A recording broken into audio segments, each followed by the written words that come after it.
Dios invita al ser humano, mediante el mandamiento del sábado, grabado en piedra, a mantener una relación continua y estrecha con Él. Pues en más de 100 idiomas antiguos y modernos, la familia humana ha adoptado la palabra sábado para nombrar el séptimo día de la semana.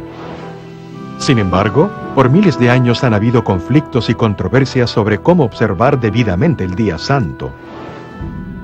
Algunos creen que la muerte de Cristo hizo que el sábado fuera obsoleto, que de alguna manera Él abolió el mandamiento del sábado. Fue en el siglo II, después de Cristo, que el primer día de la semana, el día del sol, se convirtió en un día de culto popular para algunos cristianos. A pesar de la popularidad de la adoración al sol y las leyes dominicales de los emperadores, muchos cristianos siguieron adorando en el séptimo día, sábado.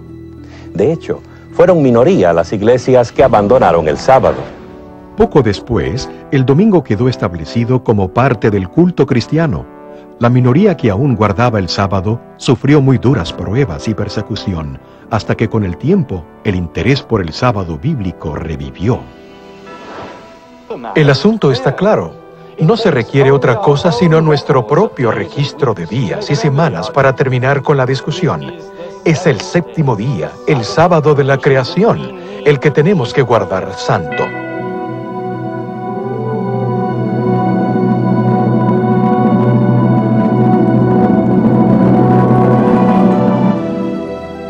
Bien, aquí continúa el episodio final de la historia del sábado, un santuario en el tiempo.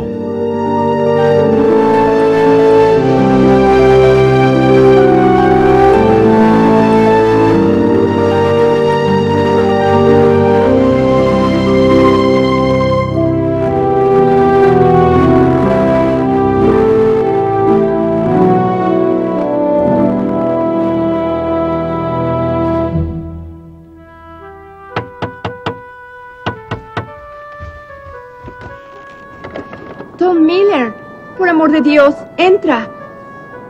Dame esa ropa mojada, debes tener frío. El gobernador me envió con un asunto muy urgente. Debo hablar con su esposo. No se siente bien, pero sé que le gustará verte. Acércate al fuego.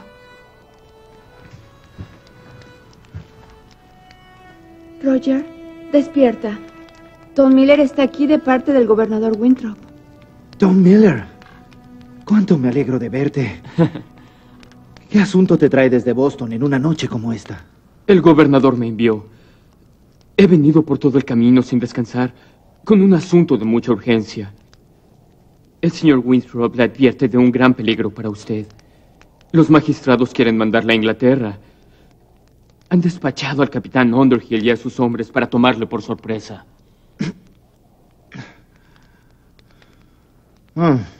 Con que los poderosos jueces no están contentos con haberme desterrado de la colonia. ¿No les importará que estoy enfermo? Mary, deme ese té especial, por favor.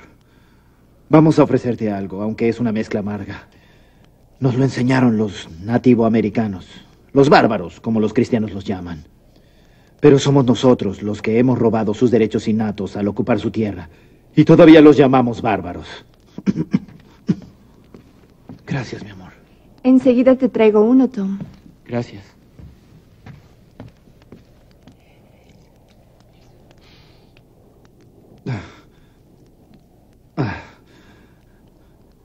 Así que, al parecer, tienen temor de que yo encuentre refugio en este desierto y levante una multitud de disidentes y perturbadores del orden público. Ese es el plan de ellos. En pleno invierno, mandarme en un barco a Inglaterra. Quizá Inglaterra sea un buen cambio para usted. Más civilizado y todo. ¿Dijiste civilizado? Te diré lo que significa volver a Inglaterra. Significa caer en las manos del arzobispo William Laud. Recuerdo muy bien cuán civilizado fue cuando condenó a Alexander Layton por seguir su propia conciencia. ¿Layton? ¿No oíste de él? Nunca hubo tan buen cristiano. En la Inglaterra civilizada, William Laud, fingiendo actuar con afecto cristiano, lo condenó a 36 latigazos en la espalda desnuda, a cortarle las orejas, a partirle la nariz y a marcarle la cara. Luego nuestro cristiano lo hizo poner en el cepo a merced del hielo y la nieve. Se supone que mis crímenes son mayores que los de él. Voy a ser despojado de mi hogar y mi familia. Por defender la libertad, por predicar el evangelio de la libertad, por proteger los derechos de todos, aún los del indígena. Tom Miller, gracias por traerme estas noticias.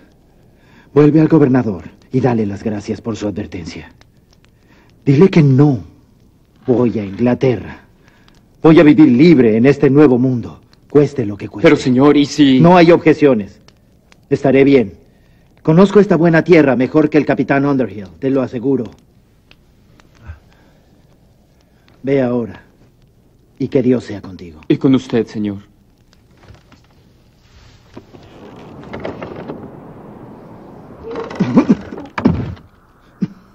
Es un buen mozo. Mary, esas cosas que habías preparado, las necesito ahora. Voy a partir ahora mismo. ¿Esta noche? Estás enfermo. Salir en esta tormenta será tu muerte. Será mi muerte si Underhill me atrapa aquí. Debo estar muy lejos antes de que él y sus hombres lleguen. Las cosas, por favor. Aquí las tengo. No sé qué es peor, que Underhill te atrape o que te sobrevenga la muerte en esta tormenta. Voy a correr ese riesgo cualquier día. Por lo menos, despídete de las niñas. Te van a extrañar mucho. Y yo también. No las despiertes.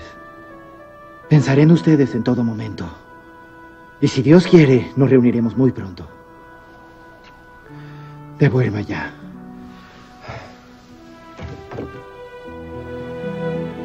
Si Underhill me sorprende aquí, tú también estarás en peligro.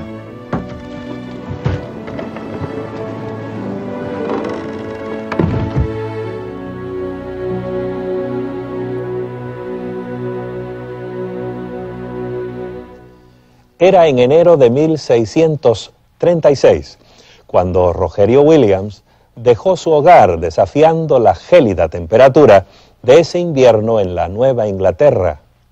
Su huida era un acto de desafío contra un régimen represivo. Ese fue un momento definidor en la causa de la libertad religiosa y había de tener un impacto significativo en la historia del sábado como día de reposo. Les saluda Frank González. Bienvenidos a la parte número 5, el capítulo final de la serie titulada Un santuario en el tiempo.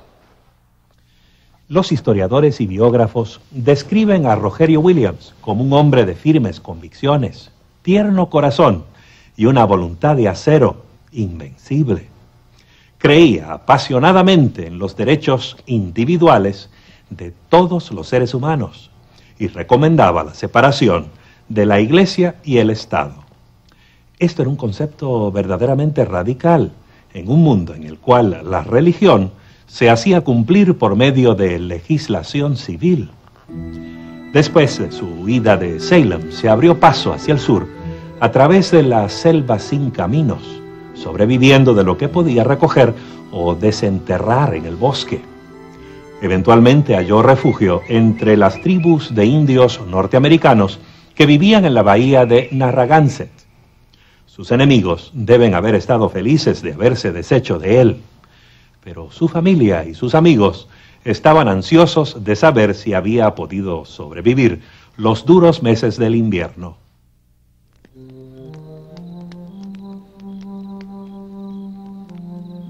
Disculpe, estoy buscando a mi amigo Roger Williams. Me dijeron que usted podría conocerlo. Sé que estaba enfermo y muy probablemente... Habrá sido cuidado por sus buenos amigos y ahora se encuentra muy bien, gracias. ¡Señor Williams! Mi buen amigo, me encontraste. Ahora dime, ¿todavía el gobernador se acuerda de mí? Me gustaría oír noticias de Salem o de Boston. Ven y siéntate, dime. Sí, señor. El señor Winthrop me pidió buscarlo y quiere saber noticias de usted. La señora Williams le manda sus cariños también y dice que ella y sus hijas están bien. Esperando verlo pronto. Pues estoy bien, como puedes ver. Gracias a Dios y a la bondad de mis amigos Pieles Rojas. Pronto obtendré una concesión de territorio y bien merecido. Esta es la tierra de la libertad que usted busca. Libertad. Derechos inalienables. Que el gobierno no rija los asuntos espirituales. ¿Te parece extraño que yo reclame libertad para todos? Los puritanos de Boston usan la espada para imponer su religión. Pero forzar la religión sobre alguien que no la desea es nada menos que violar el alma. Mira, Tom, la espada humana puede forzar una nación entera a profesar una religión formal aparente. Eso no tiene valor delante de Dios. Solo la espada de su espíritu puede regir adecuadamente los asuntos de la conciencia. Así que, cuando regreses al gobernador, dile que debo acatar los dictados de mi conciencia. Tendré un territorio libre, donde la gente viva y adore de acuerdo a su conciencia. Y dile a Mary que pronto la haré traer. La extraño mucho a ella y a mis hijas. La menor se llama Freeborn, nacida libre como ella es. Estoy decidido a que crezca en una tierra libre. Prepararé un lugar para mi familia donde seremos realmente libres. Debes tener mucha hambre. Permíteme decir. La asignación de tierras que Rogerio Williams recibió en justa transacción de manos de la tribu de los indios Narragansett se convirtió en un refugio seguro para los que se oponían a la religión obligatoria de las colonias establecidas. Su visión de libertad personal se halla inmortalizada en la Carta Constitucional de la colonia de Rhode Island, colonia que él fundó.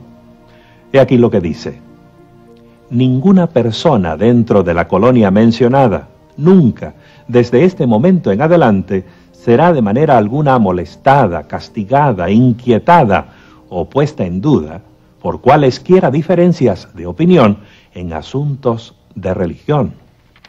Y había diferencias de opinión, muchas de ellas. Entre ellas, el asunto del día de adoración semanal. La correspondencia del mismo Rogerio Williams muestra que él reconocía el séptimo día de la semana, el sábado, como el día bíblico de reposo. Su colonia de Rhode Island proveyó un campo fértil y protegido para las semillas del reposo sabático en los Estados Unidos.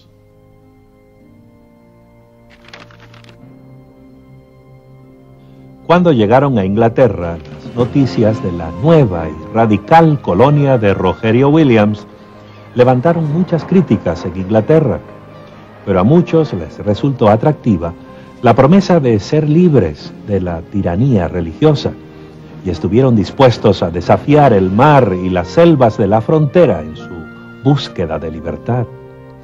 Entre los que abordaron los barcos se hallaba una pareja de bautistas de Tewkesbury, Esteban y Anna Mumford. Ellos son los que llevaron al Nuevo Mundo la enseñanza de que el sábado, séptimo día, es el verdadero día de reposo. En 1665, Esteban y Anne Mumford llegaron a Rhode Island. Probablemente se mudaron porque allí había iglesias bautistas, la única colonia con tanta libertad religiosa. Quizás se mudaron también por razones económicas. Esteban era comerciante de mucho éxito más tarde, y Newport era un puerto comercial activo. En diciembre de 1671, los esposos Mumford y un puñado de otros formaron la primera congregación bautista del séptimo día en el Nuevo Mundo.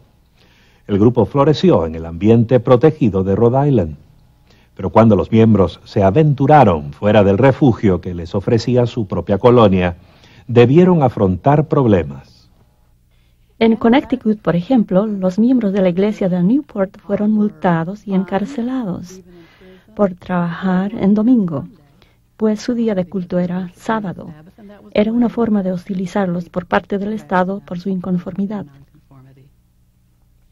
Esos primeros bautistas del séptimo día vieron que sus creencias y prácticas relativas al sábado harían que se levantaran conflictos en cualquier comunidad donde se guardara el domingo. La solución fue obedecer el llamado a la libertad que les llegaba desde la frontera que se iba expandiendo. La razón por qué fundaban iglesias en las fronteras, lo cual ocurrió una y otra vez, fue en parte porque era más fácil hallar tierras inhabitadas, comenzar un pueblo, comenzar una iglesia, crear otras instituciones que ayudaran a la observancia del sábado y a la libertad religiosa en general. Así lograban extender el sábado, porque viniendo otros a la comunidad, a menudo se sentían atraídos a quedarse. Y esto sucedió por todo el país, de tal manera que hasta 1900 sus iglesias se extendieron hasta California. Pero a medida que pasaban los años, se hizo cada vez más difícil para los bautistas del séptimo día eludir dificultades. Los territorios de la frontera se convirtieron en estados, y algunos de dichos estados aprobaron leyes dominicales, lo cual trajo consecuencias indeseables y aún trágicas. Ocurrió hace un tiempo atrás, en 1885. Vinieron de algún lugar de Ohio, los dos. Ella todavía era adolescente, recién casados, y vinieron para vivir en la tierra prometida. Downfields, creo que así se apellidaban. Él era John. Nunca supe cuál era el apellido de ella. Era muy bonita, por cierto. Trabajaba duro, incluso cuando quedó embarazada. Ocuparon una parcela en la frontera del estado, a 6 o 7 kilómetros del pueblo. Tenían un caballo, 2 vacas. Hicieron un buen trabajo en esa tierra. Tenían una buena cabaña, un buen pozo. En el primer año lograron plantar un jardín hermoso. Y bueno, la mayoría de los que habitaban aquí eran religiosos. Ellos eran bautistas del séptimo día, ya se imaginará, de los que toman al sábado por el domingo. Como vivían alejados del pueblo, pensé que vivirían su religión sin molestar a nadie, pero empezó el desorden, pues no trabajaban los sábados. Lo llamaban día de reposo, y creían que el domingo era como cualquier otro día laboral, mientras que los demás acudían a la iglesia. Así pues, las cosas marchaban bien, hasta que un malvado en el pueblo se quejó con el gran jurado. El gran jurado le prestó atención. Yo pensé que no lo escucharían, pero se decía que cada semana John manchaba el día del Señor. Él solo hacía lo que creía que Dios quería que hiciera, pero eso no le sirvió. El gran jurado lo juzgó, lo encontró culpable y lo sentenció allí mismo. Tenía que pagar una multa o ir a la cárcel. Pero ese joven tenía agallas. Creía que como estaba en una nación libre, podía tener y profesar su propia religión, así que se negó a pagar la multa. Esos comisarios lo enviaron directo a la cárcel. Su pobre mujer se quedó sola con su bebé recién nacido. De por sí estar en la cárcel era difícil como para además preocuparse por su mujer y su bebé. Ella sufría separada de su marido, sin el apoyo de nadie. Solo 1 o 2 mujeres del pueblo la visitaban, pero a ella nada la consolaba. Dicen que ella esperaba cada día que él viniera a recogerla. Dicen que se sentaba junto al portón con su bebé en brazos por horas y horas. Así pasaron semanas, y el bebé se enfermó. Después oímos que el pequeño había muerto en los brazos de su madre.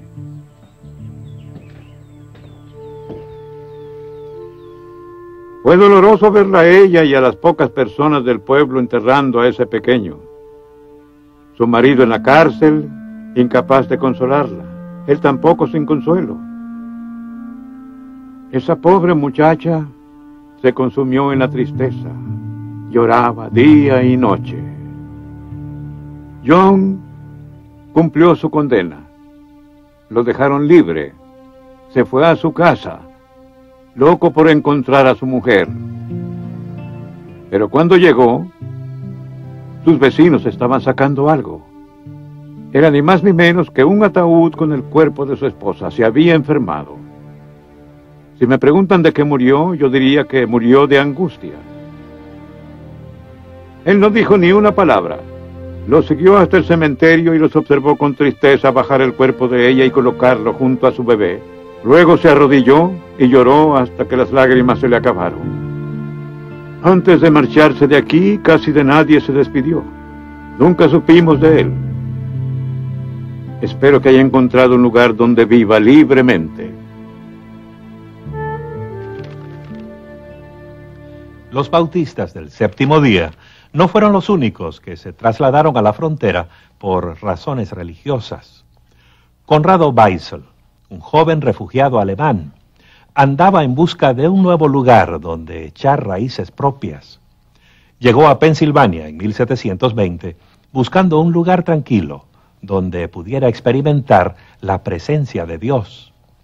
Pero había demasiadas distracciones en las aldeas cercanas a Filadelfia, de modo que se mudó hacia el oeste, a la zona boscosa que bordeaba un arroyo llamado Cocalico, en lo que hoy día es la ciudad de Efrata. Varios amigos lo siguieron y formaron una comunidad espiritual muy unida, el Claustro Efrata. Weissel guiaba la vida espiritual de su rebaño, instruyéndolos en la doctrina y la vida cristiana práctica. Escribió centenares de himnos para reforzar sus cultos. Aún hoy canta estos himnos el mundialmente famoso coro del Claustro Efrata.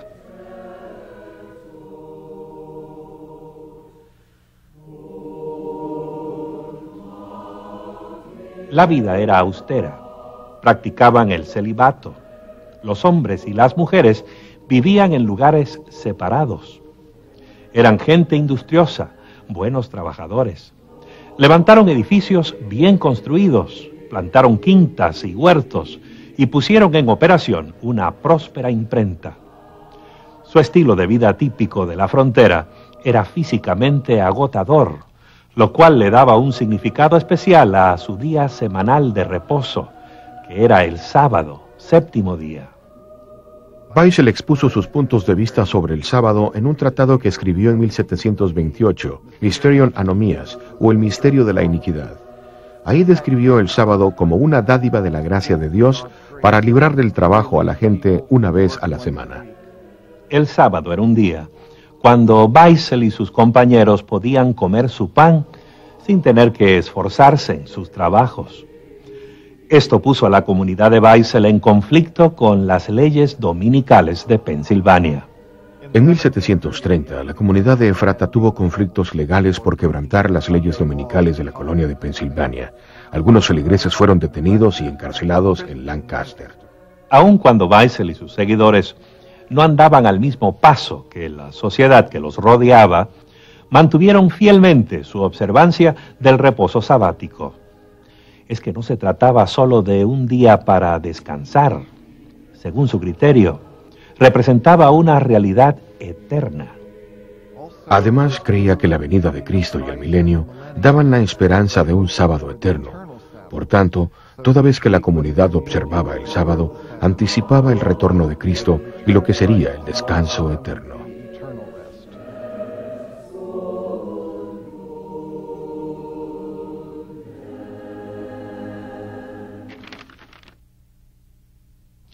Al igual que Weissel, Nicolás Luis von Zinzendorf nació en Alemania. Era un conde, un miembro de la nobleza. En su niñez y juventud desarrolló un espíritu devoto y sensible.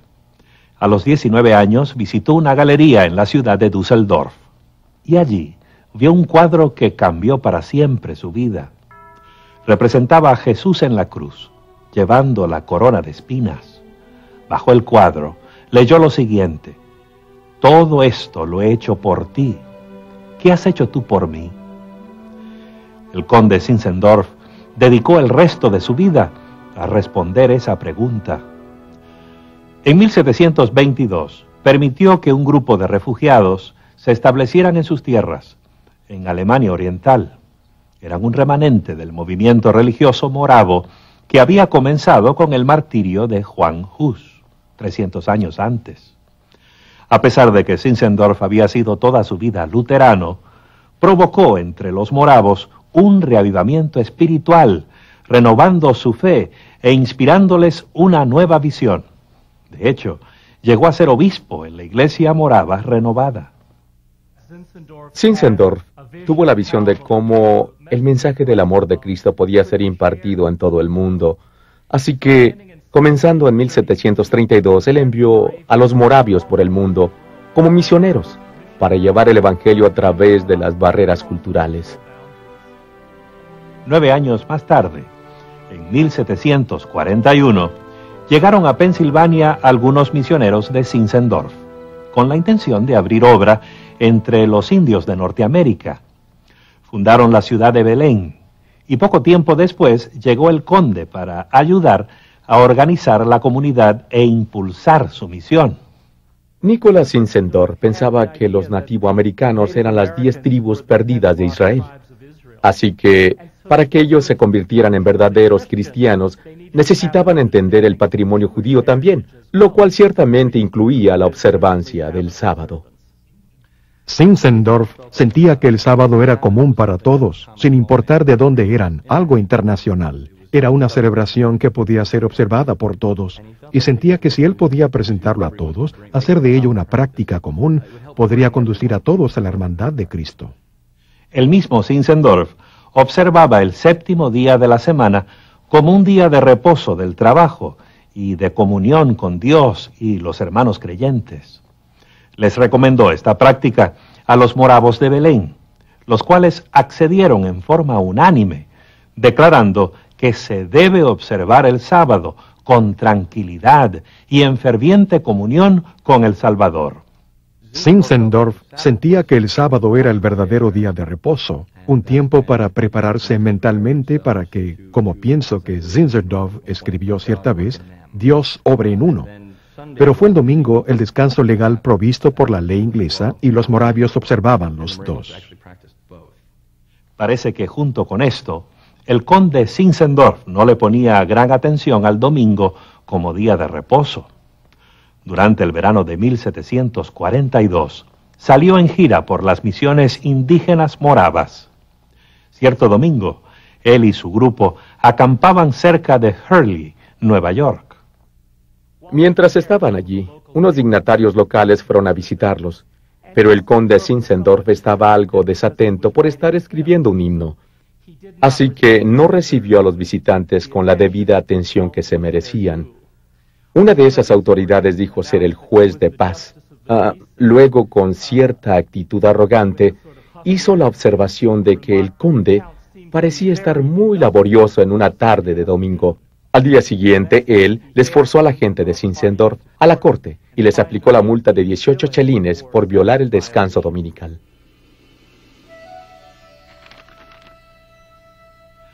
Al comienzo del siglo XIX, la mayoría de las iglesias protestantes de América rebosaban de optimismo. Muchos creían que estaban en vísperas de un milenio de paz, pero no todos estaban de acuerdo. Un ex agnóstico llamado Guillermo Miller propuso una idea diferente e inquietante. En vez de un milenio de paz, él veía al mundo avanzando hacia una crisis cataclísmica, el fin catastrófico del mundo actual y de todo lo que contiene. Miller y sus colegas examinaron con cuidado las profecías bíblicas usando métodos de interpretación que los estudiosos de la Biblia habían usado durante siglos. Llegaron a la conclusión de que Jesucristo volvería en gloria a la tierra en 1844 con un vasto ejército de ángeles celestiales. Millares de personas, mayormente en la Nueva Inglaterra y Nueva York, aceptaron la idea y se unieron a Guillermo Miller y los demás en preparación para la gran culminación de la historia. El cemento que los unía era su creencia en la segunda venida de Cristo. Nada más valía la pena, ni sus granjas, ni sus negocios, credos individuales o tradiciones. Y ciertamente no les interesaba cuál día fuera el verdadero para reposar. Y es precisamente aquí donde los bautistas del séptimo día reaparecen en nuestro relato. A principios de los 1840, los bautistas del séptimo día tuvieron el nuevo énfasis evangelístico de compartir el sábado con los demás creyentes, especialmente los bautistas que no guardaban el sábado. Así que publicaron una serie de tratados, los publicitaron y los llevaron de lugar en lugar. Los miembros procuraron influenciar a quienes les rodeaban. Pero para su chasco, vieron que nadie parecía interesarse. Nadie les prestó atención. Pero cerca del pueblito de Washington, Nueva Hampshire, cierta dama bautista del séptimo día decidió que era tiempo de hacer que alguien pusiera atención. Se llamaba Raquel Oakes Preston, y el que puso atención fue Federico Wheeler, un predicador millerita. Pastor Wheeler, qué bueno que vino. Por favor, deme su abrigo y puede dejar esos zapatos mojados ahí en la puerta. Hermana Oakes, me intriga por qué me llamó urgentemente. Espero que no haya problemas con usted ni con su hija. Nada de eso, pastor. Pase a la sala de visitas. Estoy ansiosa de hablar con usted. Prepara un té para nosotros, por favor. Siéntese aquí, por favor. Bueno, espero que usted y su familia estén bien, aunque usted está casi siempre lejos. Sí, hermana, la familia está bien. De todos modos, no hay mucho que hacer en la finca este año, ya que el señor vendrá dentro de pocos meses. Eso podría ocurrir, pero como siempre debemos prepararnos para el futuro. En caso de que él no viniera antes del próximo invierno, ¿no cree usted? Supongo que esa posibilidad existe, Bien, pero... permítame decirle por qué estuve intranquila en los servicios del domingo pasado y por qué estuve ansiosa de tener este encuentro con usted. ¿Recuerda su sermón antes de participar de la Cena del Señor? Claro. Fue mi mensaje habitual para el servicio de comunión. La necesidad de la debida preparación para no tomar el cuerpo y la sangre del Señor indignamente.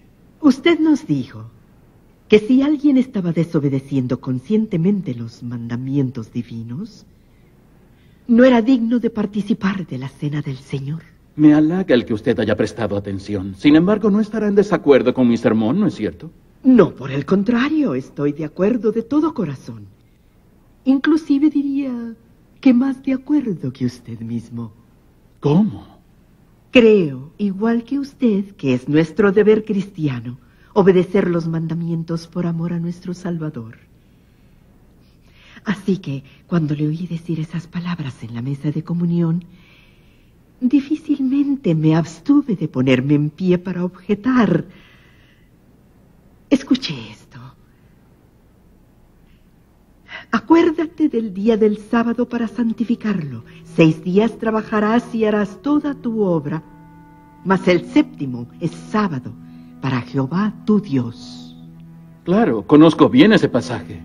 Sin embargo, usted y su congregación están desobedeciendo este mandamiento. ¿Desobedeciendo?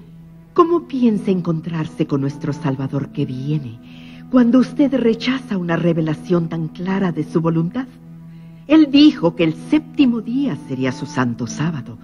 ¿Por qué se contenta con observar el primer día? Pero, hermano... El primer día, Pastor Wheeler, que es domingo, en vez del séptimo día, que es sábado. ¿Entiende usted? Como ministro de su Grey es su deber, su privilegio, guiar su congregación hacia una cabal comprensión del sábado del Señor. Confieso que nunca había pensado en ese sentido. Quizás será mejor estudiar. Parece que estuvimos tan empapados con la idea de que el Señor puede venir este año que hemos dejado a un lado otros asuntos importantes. Cierto. Debo someter este asunto al estudio y a la oración. Es todo lo que pido. Estoy segura de que la verdad será tan clara para usted como lo es para mí. Gracias, querida. Frederick Wheeler estaba impresionado con lo que Raquel Oakes le había dicho. Obtuvo su atención. Entonces tomó la Biblia y aquellos tratados sobre el sábado que los bautistas del séptimo día habían publicado y los estudió fervientemente, hasta convencerse de que el séptimo día era el sábado del Señor. Wheeler, junto con todos los seguidores de Miller, se sintió profundamente chasqueado cuando Cristo no volvió en 1844. Pero no perdió su fe en la Biblia, aun cuando no la comprendía en su totalidad. Siguió estudiando la base bíblica para reposar el séptimo día y pronto se dio cuenta de que otros compartían su interés. A principios de 1845, T.M. Preble escribió un tratado en el cual presentaba algunos argumentos muy persuasivos en favor del sábado como día de reposo. Un lector muy interesado fue José Bates, un capitán de barco jubilado y ferviente estudioso de la Sagrada Escritura. José Bates leyó lo que Thomas Preble había publicado sobre el sábado en febrero o marzo de 1845, y al leer su Biblia y ese material, él llegó a convencerse de que el séptimo día era el sábado del Señor. Después de haber ampliado su entendimiento, él se convirtió posteriormente en el principal defensor del reposo del séptimo día, lo cual propició el comienzo de la Iglesia Adventista del séptimo día.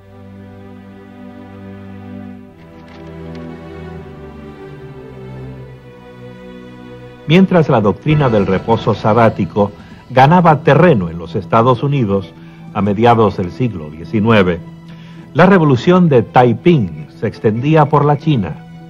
Los campesinos se habían rebelado contra la dinastía Manchú. El gobierno de la China continental, que se decía ser del movimiento revolucionario de los campesinos, siempre había exaltado a los campesinos y a los movimientos revolucionarios similares del pasado. Así que, a su juicio, el movimiento Taiping era un caso glorioso, el ejemplo más glorioso de la revolución campesina. Todo empezó con Hong Xiuquan, el ambicioso hijo de un granjero pobre. Él quería llegar a hacer algo y decidió obtener empleo en el servicio civil. Pero Hong fracasó repetidas veces en el examen requerido. Algunos historiadores creen que fue tratado injustamente debido al prejuicio del gobierno contra la clase campesina. Cierto día, cuando Hong iba saliendo del sitio de examen, un chino cristiano le entregó varios folletos publicados por misioneros protestantes. Se fue a casa, los puso en un estante y se olvidó de ellos. Hong volvió a tratar de pasar el examen, pero un nuevo fracaso lo hizo caer en un estado de quebranto nervioso, un período de tinieblas y depresión, marcado por una serie de extraños sueños.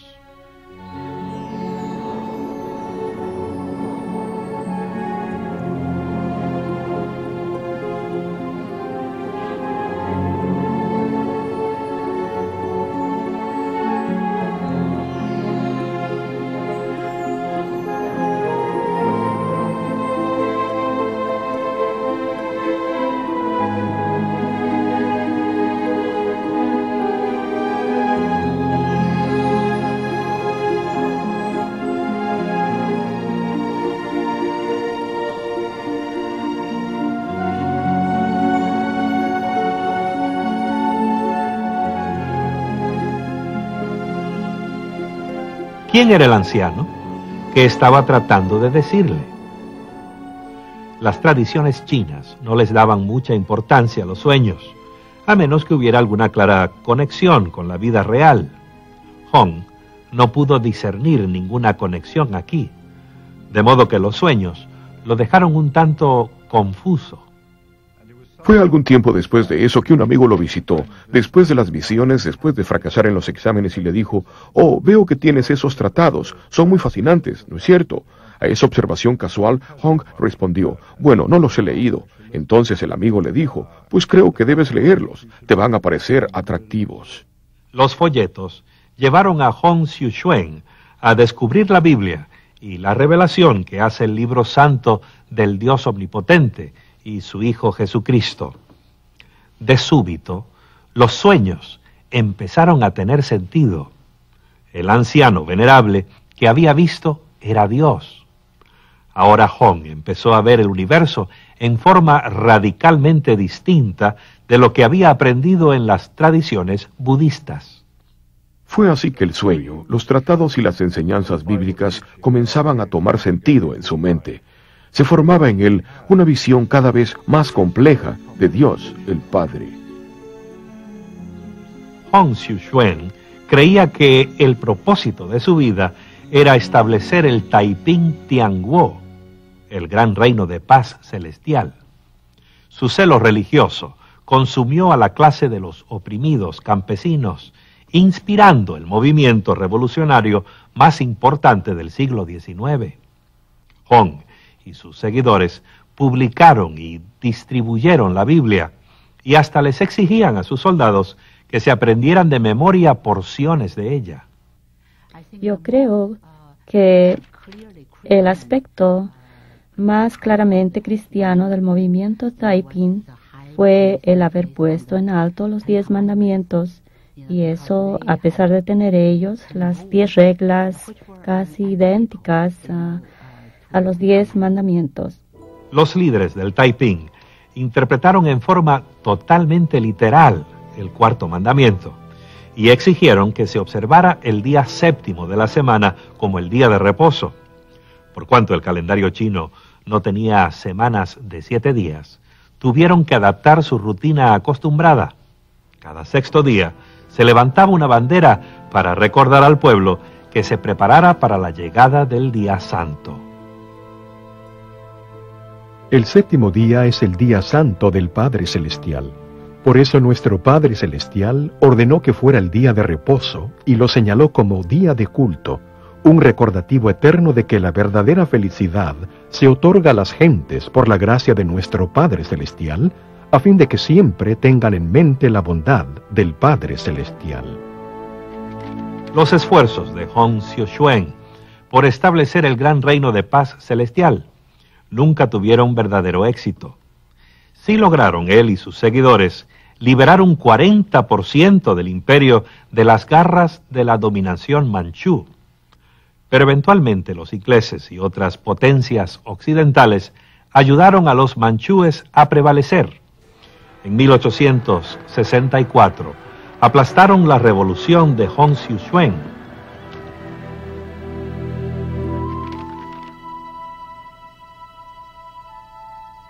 Durante las mismas décadas que vieron las feroces batallas del movimiento Taiping en China, un aislado rincón de Norteamérica presenciaba su propia revolución. La historia es bien conocida por todo el valle del río Kobuk y el territorio adyacente.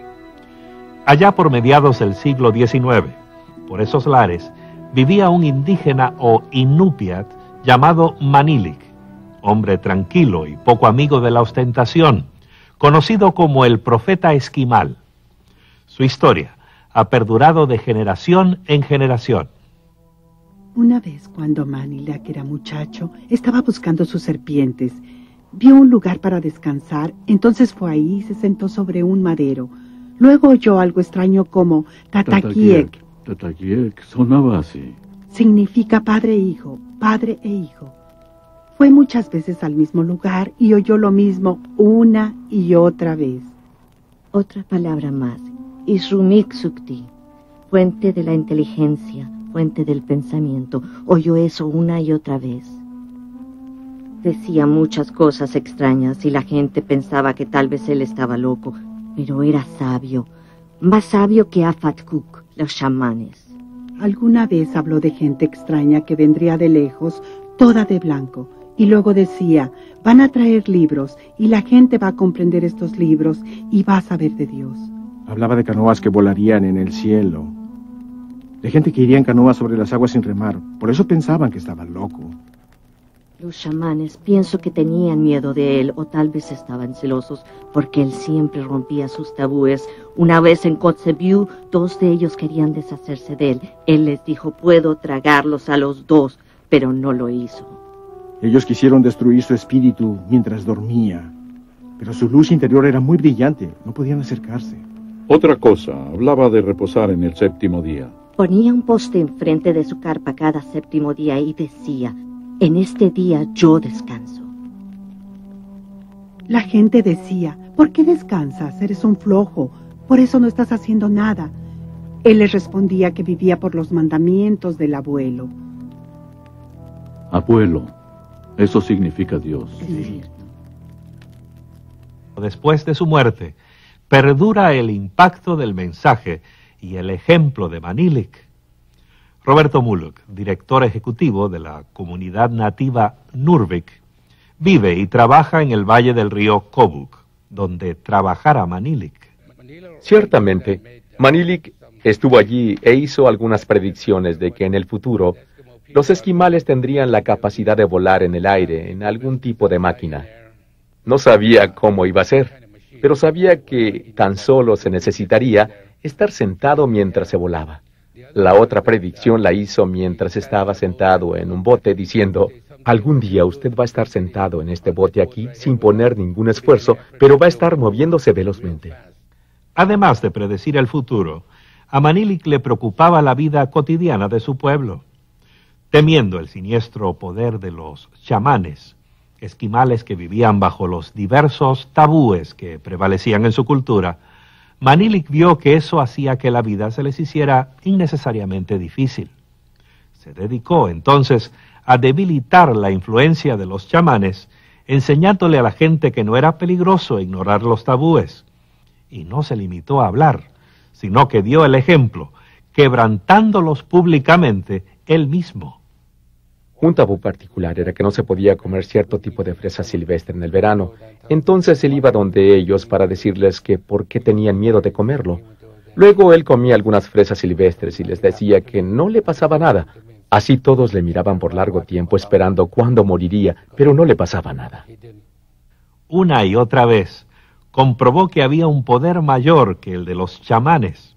Cuando los confrontaba, los brujos se daban cuenta de que estaban ante una fuerza superior, pero él se apresuraba a confesar que su sabiduría y protección venían de arriba, de alguien que él llamaba el abuelo. Era el abuelo quien le concedía poder sobre los chamanes. Era el abuelo quien le mostraba el futuro. Era el abuelo quien le indicaba cómo enseñarle a su pueblo a vivir sin temor. Y fue también el abuelo quien le enseñó a reposar el día sábado.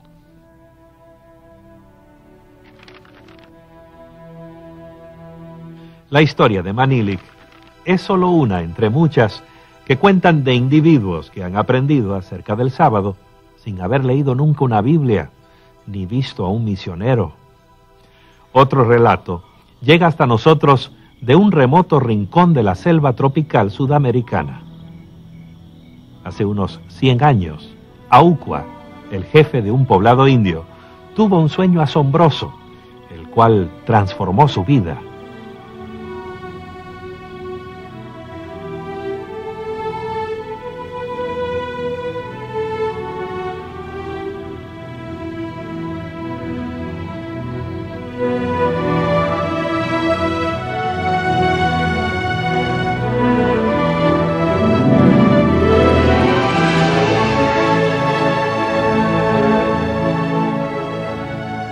El visitante le dijo muchas cosas a Aucua. Le habló de Dios, le explicó cómo vivir sano, cómo ser limpio, qué se debía comer. Le enseñó cantos y profecías y, por supuesto, le habló del sábado. El visitante, a quien Aucua llamaba el que resplandece, le habló también de un hombre que llegaría a su aldea llevando un libro negro. En el pequeño poblado de Parima, en la Guyana Oriental, nos encontramos con los descendientes de Aucua. Todavía recuerdan el sueño y el resplandeciente visitante de Aucua. Se parecía a Dios. Creían que Dios le estaba hablando, porque en su sueño alguien le hablaba. Creían que ese alguien era Dios. Él les habló del sábado, que era un día santificado, que ningún trabajo debía hacerse en los sábados, ningún tipo de actividad, sino solo hacer culto. Aucua decía: no pesquen, no labren la tierra, quedémonos juntos para adorar a Dios en este día sábado. En aquellos tiempos solían amarrar nudos de cuerda cada semana o cada mes. Cada día desataban uno para el primer día, para el segundo, hasta el sábado. Así sabían qué día era el día de reposo. Una especie de primitivo calendario semanal, pero digno de confianza. todavía funcionaba varios años después, cuando un solitario misionero se abrió paso hasta el poblado de Auqua. Llevaba consigo una Biblia, el libro negro, tal como en el sueño de Auqua. Lo que encontró era extraordinario. En vez de la típica tribu primitiva de la selva, los habitantes de la aldea se veían limpios y sanos. Además, observaban fielmente cada sábado como el día de reposo, costumbre que sus descendientes siguen practicando hoy.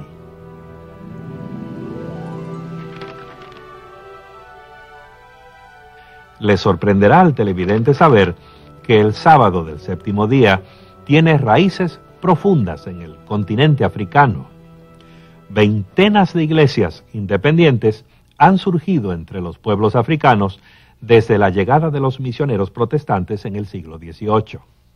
Estos grupos nativos, fundados y dirigidos por africanos, comparten un trasfondo común.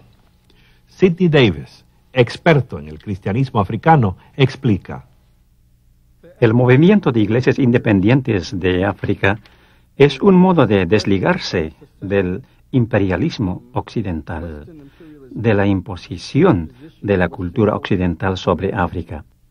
Eso es agradable para ellos porque pueden expresar la cristiandad en el marco de su propia experiencia en vez de hacerlo en el marco de la cultura impuesta. No debe sorprendernos ver que se haya esparcido tanto la observancia del sábado. El concepto del reposo sabático se expresa a través de diversos idiomas y tradiciones del África, y no me refiero únicamente a la antigua cultura cristiana de Etiopía que presentamos en la cuarta parte de nuestra serie. La tribu KwaZulu Natal adoraba a un dios cuyo origen no se podía trazar. Adoraban a ese dios en un día especial. En este día no se hacía ningún trabajo manual, no cosechaban las mieses. Tampoco se les permitía hacer ningún tipo de cultivo. El día estaba eternamente dedicado a la adoración de ese Dios. Ese día de culto era sábado. El concepto o la tradición del descanso del séptimo día siempre ha estado difusamente enraizado en la cultura de Ashanti. Hay que saber que casi en todas las culturas africanas, la religión o el concepto de Dios está arraigado o entretejido. Así que la pregunta de cuán antigua es la tradición del sábado para un africano o un Ashanti es realmente innecesario hacerla, porque tanto cuantos saben siempre ha sido parte de la vida de ellos. En el idioma Zulu, la palabra sábado significa día de consumación o el último día. Lo que a mí me fascina más es que ellos tenían estos conceptos del sábado desde mucho antes de la llegada de los misioneros europeos.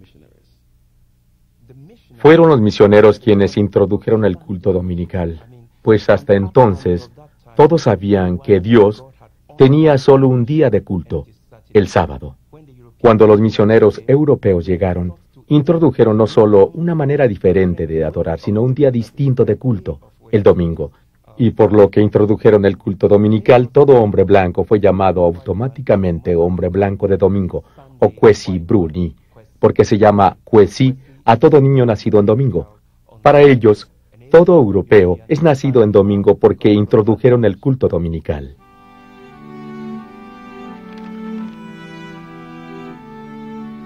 En América, la tradición que establece el domingo como un día santo ha caracterizado la vida religiosa durante siglos. Se ha llegado a considerar su observancia como un requisito para recibir las bendiciones de Dios. Más aún, algunos sostienen que ignorar el día santo es lo mismo que invitar un desastre. Más o menos una década antes de la Guerra Civil estadounidense, un médico del norte, que era abolicionista, decidió darse una vuelta por el sur para ver la situación por sí mismo, aunque con ojos ictéricos de prejuicio. Estando en Nueva Orleans un domingo, se espantó al ver el quebrantamiento del reposo, los juegos de vicio, la prostitución, la orgía general del día, Al día siguiente, un incendio devastó la ciudad, como era común en el siglo XIX. Él escribió en su diario de que tuvieron un buen postre por quebrantar el reposo. Los tiempos cambiaron y también han cambiado las actitudes hacia el domingo. A medida que la industria se volvió más mecanizada y las leyes laborales fueron limitando la extensión de la semana laboral, la gente se aficionó al lujo que significaba tener tiempo libre. El domingo se fue convirtiendo progresivamente en un día para hacer lo que a cada uno se le antoje. Y eso ha traído problemas. El problema era que se ponía la marca del dólar al domingo por causa del feriado y recreación. Vale decir que las actividades recreativas de los juegos deportivos, los teatros, los parques recreacionales, todas las actividades recreativas resultaban muy lucrativas y muchos empresarios lucraban de esas actividades. Consecuentemente estaban lucrando del día de reposo. Según muchos líderes religiosos, la secularización del domingo es un paso gigantesco en la dirección equivocada. Surgieron voces fuertes e influyentes que exigían más leyes que limitaran la actividad comercial y aún la conducta privada en el domingo. Esos esfuerzos por proteger el domingo continúan aún hoy, apoyados, por ejemplo, por la Alianza para el Día del Señor. La Alianza del Día del Señor tomó esta posición porque creía que el descanso del sábado, el reposo, existía desde antes de nuestras comunidades religiosas, inclusive del mismo judaísmo. Hace tiempo, cuando se formó la Alianza para el Día del Señor, el tema de las leyes dominicales despertaba a controversias. En mayo de 1888, el senador Henry Blair de Nueva Hampshire propuso legislación destinada a limitar las actividades seculares en domingo, dentro de, por supuesto, la jurisdicción del gobierno de Estados Unidos. El senador Blair dejó bien claro que el propósito de su proyecto de ley era preservar el primer día de la semana como día de reposo y observancia religiosa. La legislación fue enviada al Comité de Educación y Trabajo del Senado, del cual Blair era presidente. Entre los que presentaron objeciones a la legislación propuesta estuvo Alonzo T. Jones. Señor, usted puede hablar de la fuerza de la mayoría en asuntos sociales y civiles, pero no existe ninguna mayoría que pueda dictaminar la religión del hombre. No en esta nación, no bajo nuestra Constitución. Señor Jones, usted no parece reconocer la responsabilidad del Estado de velar por el bienestar de la sociedad. Senador, es usted quien no reconoce la clara distinción entre la responsabilidad del hombre con el Estado y su deber hacia Dios. Lo primero debe acatarse bajo la fuerza de la ley. Lo segundo debe ser cumplido solo bajo la fuerza del amor. Y eso, libre y voluntariamente. Ninguna ley puede regir el amor. La ley del Estado debe proteger a la gente para que cumpla con su deber hacia Dios. Nuestra ley dominical está escrita para preservar el Día del Señor, que es un beneficio para el pueblo. Es un buen objetivo, senador Blair, pero completamente innecesario. Nuestra Constitución ya reconoce los derechos de la gente respecto a su religión. La ley dominical suya no añade nada sobre nuestras libertades fundamentales, excepto restricciones. Temo, señor, que usted no ve las realidades actuales. Si el hombre que tiene un deber hacia Dios no lo cumple voluntariamente, corromperá la sociedad. Es la ley dominical propuesta la que va a tener una influencia corruptora al emplear fuerza y coerción para hacerla cumplir. Al contrario, el efecto esperado es que no encarezca el reposo. Si los hombres no están de acuerdo en honrar el Día del Señor y si no restringimos sus acciones por la ley civil, entonces hollarán los derechos de quienes honren y observen ese día como santo para el Señor.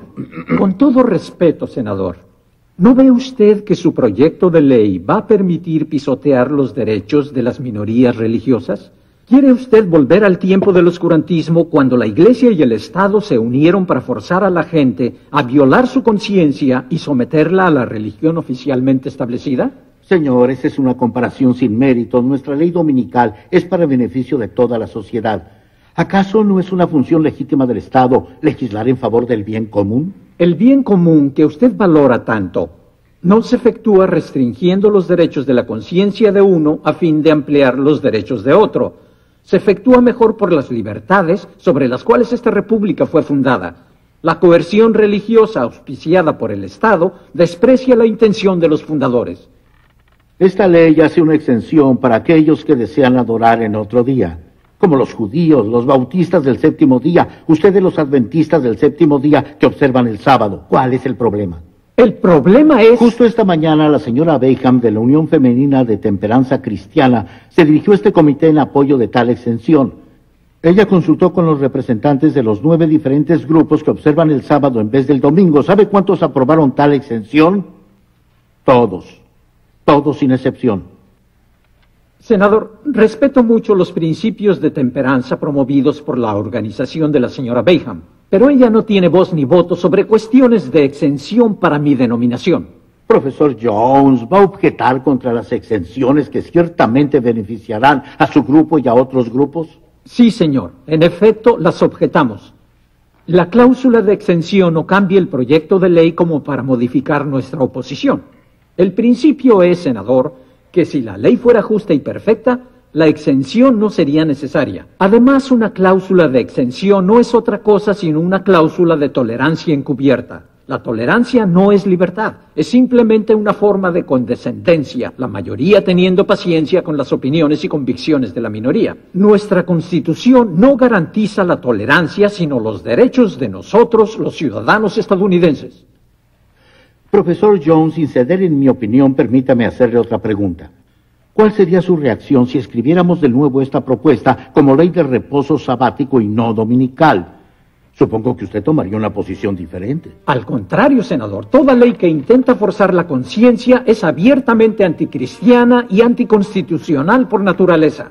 Por tanto, senador, estamos en contra de toda ley dominical que se haya legislado, desde la primera decretada por Constantino hasta esta que usted está proponiendo.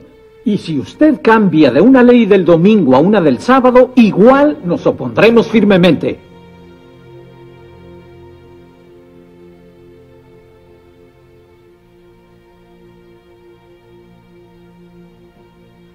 La ley propuesta por el senador Blair nunca trascendió su comité, pero ya existían muchas otras leyes dominicales llamadas leyes azules. De hecho, hoy en los Estados Unidos, 49 de los 50 estados tienen leyes que protegen el domingo. Alaska es la única excepción. Pero el solo hecho de que existan esas leyes no significa que el tema haya quedado cerrado. Las leyes dominicales estatales fueron cuestionadas por las provisiones de la Constitución, tanto federales como estatales, incluyendo el debido curso legal, igual protección, violación de la separación de Iglesia y Estado y la violación de la libertad religiosa. En general, dichas leyes han sido sostenidas por las Cortes estatales. En 1961, la Corte Suprema de los Estados Unidos consideró 4 casos diferentes que desafiaban la posición constitucional de las leyes dominicales. Los abogados de libertad religiosa esperaban reconocimiento judicial de que estas leyes, debido a su contenido religioso, son inconstitucionales. En el caso McGowan vs. Maryland, uno de los 4 casos, la Corte observó que era obvio que dichas leyes tenían origen religioso, porque trataban del Día del Señor, del reposo, de toda gama de cuestiones, términos y razones religiosas. En 1961 la Corte había visto de que existía la razón de tratar a dichas leyes como protectoras de derechos laborales. Y a la pregunta de si los estados pueden legislar los derechos de los trabajadores, la respuesta es sí. Con tantas leyes azules en los códigos del país, es justo preguntar por qué se oye tan poco acerca de su aplicación. ¿Están haciendo arrestos las autoridades? ¿Están dando condenas los jueces? ¿Están los cofres públicos enriqueciéndose con las multas aplicadas a los culpables? Yo pienso que hay 3 principales razones por qué no se hacen cumplir las leyes dominicales. Primero, las leyes escritas en los libros frecuentemente no se hacen cumplir porque se presta atención a otras prioridades. Segundo, actualmente no existe mucha disposición e interés en la población general sobre este asunto. Tercero, yo pienso que muchas leyes se hacen cumplir de una manera invisible al público. Por ejemplo, aquí se ve Washington, D.C. En esta ciudad se prohíbe hacer trabajos de construcción los domingos de mañana. Muchos no se dan cuenta de eso porque no se ocupan en la construcción, y si alguna vez construyen algo no es una violación que les afecte significativamente la vida. En nuestra era secular y materialista, se escuchan pocas voces que pidan leyes dominicales de inspiración religiosa. Hasta la Alianza del Día del Señor, que es una organización sólida a favor del domingo, está de acuerdo con ello. La historia de la Alianza del Día del Señor ha sido en el pasado la de mantener o tratar de mantener las leyes dominicales en los Estados Unidos. Hemos llegado a un punto donde sentimos que esto es una aproximación retrógrada. La legislación puede ser útil, pero nuestra finalidad es promover un entendimiento cultural de importancia psicológica y sociológica de la actualidad, lo cual tiene claramente sólidas columnas religiosas y teológicas cristianas. La experiencia demuestra que en asuntos de religión, la persuasión es mejor que la fuerza. Sin embargo, aún hoy no es raro que la gente que guarda el sábado se tropiece con leyes que restringen la libertad de ejercer su religión. En 1982, yo era empleado de tiempo completo en el Departamento de Alimentos y Agricultura del Estado de California. Quasi había solicitado la posición de inspector de la planta de cuarentena en el Departamento de Agricultura de California.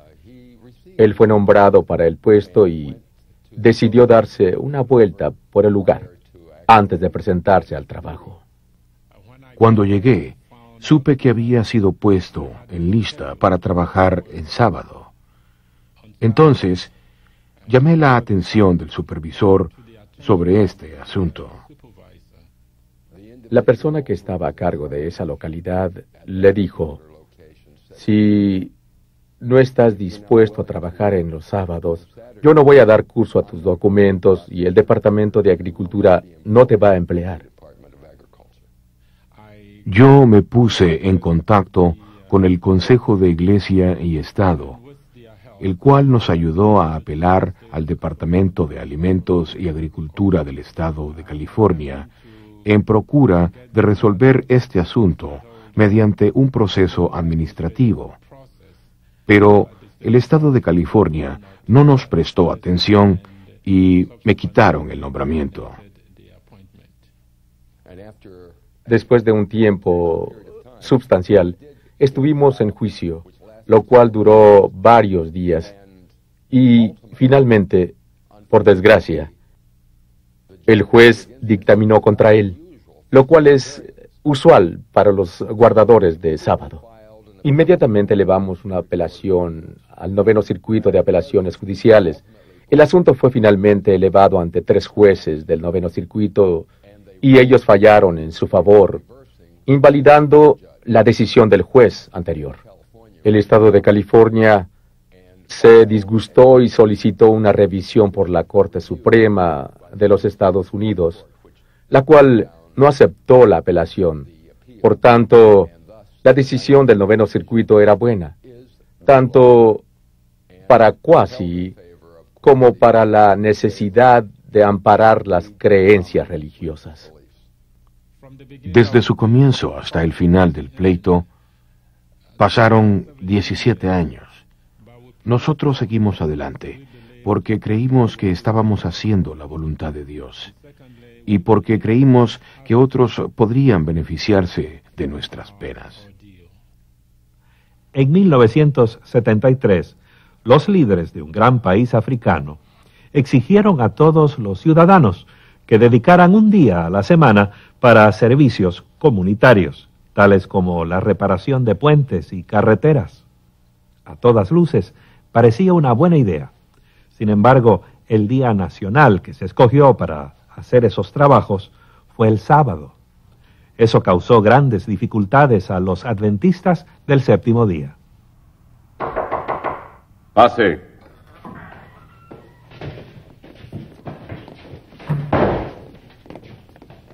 Señor, aquí está Gideón Kidenda. Sí, Kidenda. Gracias por venir, ciudadano Kidenda. ¿Dónde lo hallaron? ¿Qué estaba haciendo? Estaba en su iglesia junto con nosotros, 50 o 60 personas. Él estaba al frente orando. Nosotros éramos solo 2, así que no pudimos traerlos a todos. Tratamos de hacerle entender para que él les dijera que se fueran de la iglesia. ¿Y ellos están todavía en la iglesia? Sí, primero quisieron seguirnos. Les dijimos que se fueran a trabajar, pero se fueron directo a la iglesia. Bien. Ciudadano Kidenda, dime, ¿qué viste afuera mientras mis hombres te traían? Gente trabajando. Exacto. Están rellenando los huecos de los caminos, están deshiervando y cortando arbustos. Ellos trabajan aquí y otros en todo el país están haciendo lo mismo. ¿Sabes por qué? ¿Por qué la gente en todo el país está trabajando en su comunidad hoy? Día Nacional de Trabajo. Así que, ¿sabes que es Día Nacional de Trabajo? Hoy y todos los sábados del año es Día Nacional de Trabajo. Pero por alguna razón no estás con tus compañeros ciudadanos trabajando para el bien de tu comunidad y tu país. Más bien estás en la iglesia. Yo estoy dispuesto a dar servicio a mi país. En cualquier otro día. Escoja el día y yo lo haré. Una silla. Siéntate, por favor. La ley de la nación dice que el sábado es el Día Nacional de Trabajo. Así que ese es el día cuando trabajaremos en la comunidad. Eso te incluye a ti y a toda la gente en tu iglesia. Tú eres su líder. Tienes que decirles eso. Aunque les diga, no van a hacerlo. No en sábado. El sábado es día de reposo para Dios. Diles que ahora eso ha cambiado. Que adoren a Dios en otro día. No puedo cambiar el día. El sábado es reposo de Dios, no mío. Es su mandamiento que lo guardemos. No puedo cambiarlo. Escúchame, Kidenda. Haz que tu gente se comporte como buenos ciudadanos o tú tendrás que pagar las consecuencias. Esta magulladura en tu cara será apenas una picadura de mosquito. Llévenselo y enciérrenlo. Señor, véame. Estos hombres me han golpeado. Mi sangre está en mi camisa y en sus manos. Me podrán golpear otra vez, tal vez matarme. Pero eso no va a cambiar nada. No puedo decir a los miembros de mi iglesia que quebranten la ley de Dios.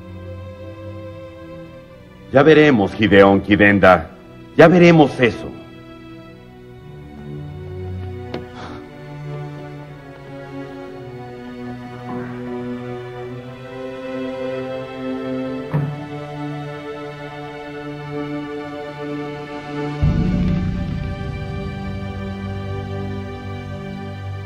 Al parecer, guardar el sábado puede resultar caro, inconveniente y hasta peligroso.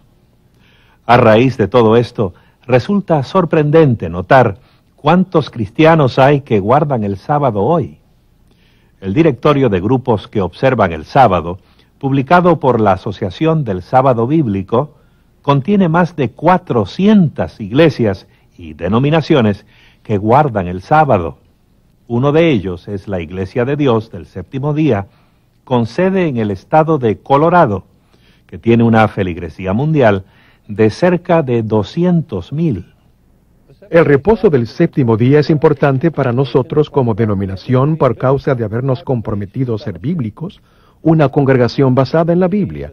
Creemos que el sábado es una parte integral de las enseñanzas bíblicas y sería imposible enseñar todos los consejos de Dios y aún vivir de toda palabra que sale de la boca de Dios si ignoráramos su reposo del séptimo día. En 1896, la Iglesia de Dios y de los Santos de Cristo fue establecida por William Saunders Crowdy en Lawrence, Kansas. Aunque era solo diácono bautista entonces, el profeta Crowdy recibió una noción divinamente inspirada de las claves de salvación, una de las cuales era los 10 mandamientos. Esto naturalmente lo llevó a la observancia del reposo del séptimo día. Aunque parecía que estaba proporcionando algo nuevo, en realidad el profeta Crowdy restableció una forma de judaísmo profético que había moldeado las vidas de hombres y mujeres desde la antigüedad. Muchos de los grupos más pequeños que guardan el sábado surgieron de la Iglesia Mundial de Dios, fundada por el empresario Herbert Armstrong. El relato tiene un comienzo inverosímil. En realidad fue la esposa del señor Armstrong la que lo interesó en el sábado. Esto sucedió en 1926. En Eugene, Oregon, una vecina convenció a la esposa del señor Armstrong de que debía guardar el reposo del séptimo día. La vecina le probó esto por la Biblia. Cuando ella le habló de esto a su esposo, Herbert, él se encolerizó, se enojó tanto que en cierto punto de la discusión le dijo a ella que se divorciaría si continuaba en este tipo de fanatismo. Como lo llamó, ella dijo, en vez de divorciarme, ¿por qué no lo averiguas y ves si estoy en lo cierto o no? Herbert Armstrong no se divorció de su esposa. Al contrario, aceptó su desafío y pasó varios meses investigando el tema en una biblioteca cercana. Para su sorpresa, no pudo contradecirle. Se sintió arrinconado y solo pudo llegar a la única conclusión de que el sábado, el séptimo día, es el día bíblico de reposo. Este llegó a ser el distintivo de la iglesia que fundó. Herbert Armstrong murió en 1986. La nueva directiva de la Iglesia Mundial de Dios llevó a la denominación hacia un rumbo distinto, más en línea con la mayoría del mundo cristiano, que incluía el cambio de su día de adoración por el domingo. Estas alteraciones costaron a la Iglesia cerca de la mitad de su feligresía. Vemos un cuadro distinto en los adventistas del séptimo día, que son los preeminentes observadores del sábado. La feligresía mundial asciende a 13 millones, esparcidos en unos 200 países, y está creciendo con rapidez. Hay más de 54,000 congregaciones adventistas del séptimo día en todo el mundo, y cada semana se agregan 30 nuevas. Aunque su teología está arraigada firmemente en la tradición protestante, los adventistas del séptimo día han sido el objeto especial de la crítica, debido a su compromiso inflexible de observar el sábado bíblico. Algunos oponentes lo ven como una negación de la libertad cristiana en Jesús.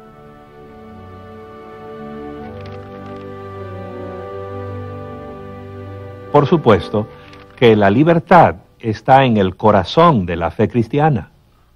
Y algunos dicen que guardar el sábado es rechazar la libertad cristiana, que guardar el sábado es legalismo, una forma de ganar la salvación mediante la obediencia.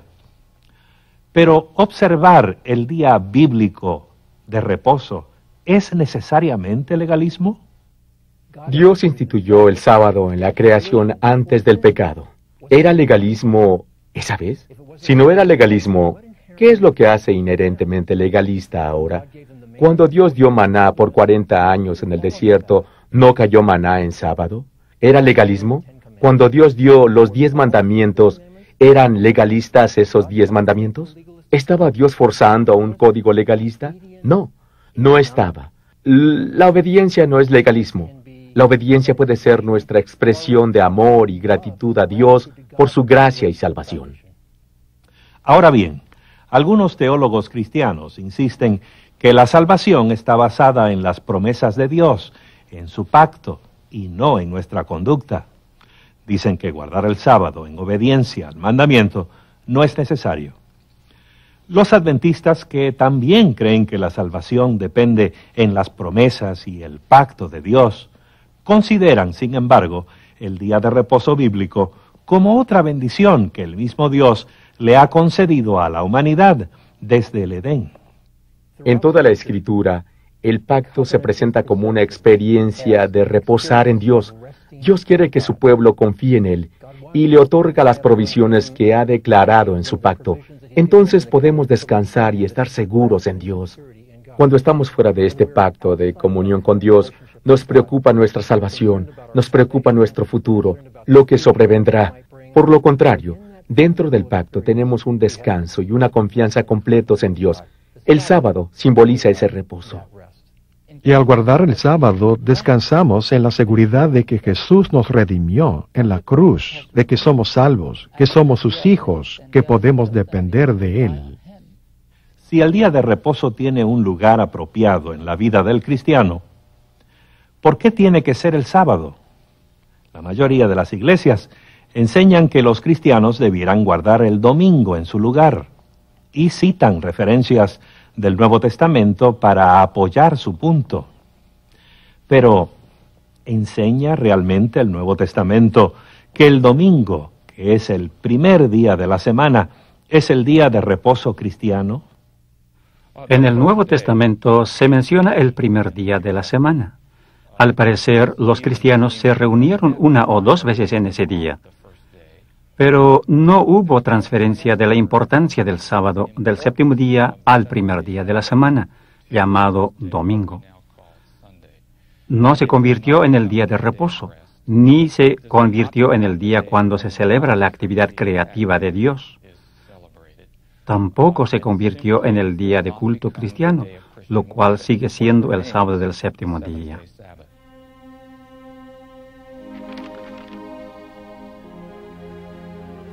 Según los registros bíblicos, las tablas de piedra donde Dios escribió los 10 mandamientos fueron colocadas en una caja de oro sagrada, conocida como el arca. Este objeto invalorable de la antigüedad desapareció desde hace mucho tiempo. Su paradero es un misterio. La profecía de Apocalipsis presenta otro misterio en la escena introductoria de otro maravilloso drama. El drama profético se despliega, describiendo en símbolos la guerra entre Jesucristo y Satanás, su gran enemigo. Es el conflicto de los siglos, presentándose a través del escenario de los sucesos humanos. La culminación es emocionante y la anuncia la aparición de los mensajeros angélicos. Vi volar por en medio del cielo a otro ángel que tenía el Evangelio eterno para predicarlo a los que habitan sobre la tierra, diciendo a gran voz: Temed a Dios y dadle gloria, porque la hora de su juicio ha llegado, y adorad a aquel que hizo el cielo y la tierra, el mar y las fuentes de las aguas. Y fases finales del drama, habiendo llegado la hora del juicio, los habitantes de la tierra deben adorar a Dios. Luego, Dios es descrito con el lenguaje del cuarto mandamiento, descrito como uno que creó todas las cosas. Siendo que el pasaje hace eco del cuarto mandamiento, no creo que debe dilatarse demasiado para que entendamos de que en este final del drama, los habitantes de la tierra tienen una citación celestial para volver a adorar a Dios el Creador en su día de reposo, en el sábado del séptimo día. Vemos así que el sábado es parte del plan divino para sanar y ahondar las relaciones entre sus hijos. En nuestro mundo, donde el verdadero propósito y significado de la vida nos elude, donde la fe languidece en los escombros de la infidelidad, aún en un mundo así, el sábado continúa señalando el llamado de Dios al alma humana. Las páginas perdidas de la historia han revelado el maravilloso drama de este día casi olvidado, el sábado, el día bíblico y santo de reposo y de sagrada adoración. Lo hemos localizado desde su mismo origen en los registros bíblicos de la creación, cuando Dios lo estableció para conmemorar su obra creativa y definir el ciclo semanal. Lo hemos encontrado a través de los tiempos de Jesús, cuyo ministerio lo infundió con nuevo significado, y hemos visto cómo ha estado vigente a pesar de las intenciones de regularlo, enterrarlo o prohibirlo. Hemos descubierto evidencia antigua del sábado en diversos lugares, como Irlanda y Etiopía, donde sobrevivió durante siglos de oposición y ataque. Lo hemos visto reanudado en las enseñanzas de los primeros anabautistas y los hombres del séptimo día ingleses. Lo hemos visto preservado frente a la persecución y el martirio. Lo hemos visto restaurado ante la atención mundial a medida que millares y millares de cristianos descubren por sí mismos el lugar que ocupa el sábado en una experiencia religiosa basada en la palabra de Dios. Por fin, la Biblia completa el cuadro del sábado, dándonos un anticipo de lo que será la vida venidera, el futuro en el universo perfecto. Escuchemos esto. Así como los cielos nuevos y la tierra nueva que yo hago permanecerán delante de mí, de mes en mes y de sábado en sábado vendrán todos a adorar ante mí, dice el Señor. De modo que el sábado, el memorial de la obra de creación y redención divina, es parte de los designios divinos para el futuro de la raza humana. Desde la tierra, tal como salió de la mano del Creador, hasta la tierra nueva, perfectamente restaurada, el sábado permanece como el santuario del tiempo, trascendiendo la historia y proyectando su promesa de reposo hacia el futuro y la eternidad.